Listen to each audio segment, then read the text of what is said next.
sa lahat ang pinapatay kong pinakamamahal na Panginoon.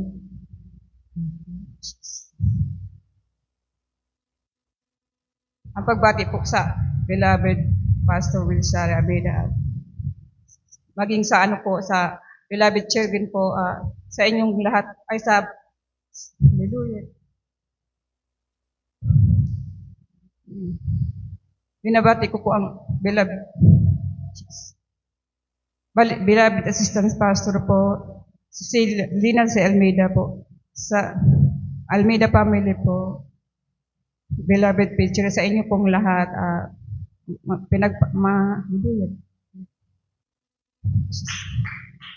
pinasalamatan ko ang mahal na Pino sa ginunto na to na para pasalamatan siya, hallelujah, sa aking buhay na pagbabago.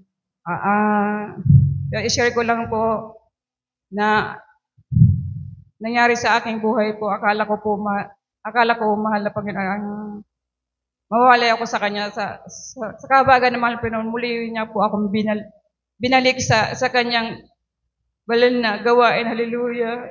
Yes, Lord.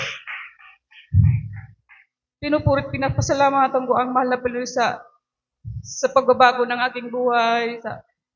Dati po, nung nawalay pa ako sa mahal na Panginoon, akala ko po hindi na pa ako makakabalik sa niya kasi andyan po yung kalayawan ng salibutan. Natuto po akong uminom, hallelujah. Magkasama sa mga salibutan na gawain. Pinapasalamatan ko yan sa mahal na Panginoon kasi dinalik niya muli ako dito sa banal na gawain upang ituloy ang pananampalataya sa Kanya. Hallelujah.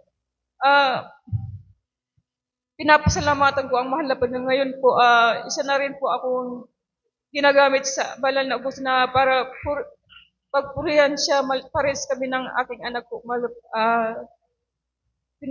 Pinapasalamatan ko yan sa mahal na Panginoon. Pares na kaming ginagamit sa banal na usupan. Hallelujah. Amen.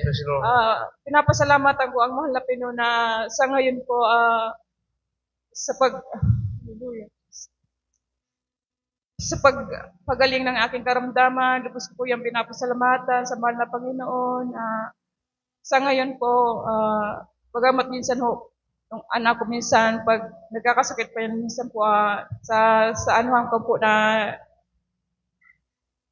nagpe-pray lang po ako pag nagkakasakit ang anak ko. Instant po, andyan yung kagalingan ng mahal na Panginoon sa anak ko. Hallelujah, hallelujah. Pinapasalamatan ko ang mahal na Panginoon na bagamat po wala pa akong trabaho, andyan po yung pagpapala sa akin, sa aming pamilya, sa akin po, pati sa anak ko po, kahit wala akong trabaho, andyan po yung pagpapala na puprovide na sa araw-araw, hallelujah. Pinapasalamatan ko ang mahal na Panginoon na sa ngayon po, hallelujah, Jesus. Sa financial at sa pinapasalamatan ng mahal sa financial sa araw-araw, siya po yung puprovide. Hallelujah. Ang lahat ng kapura at pasalamatan ay sa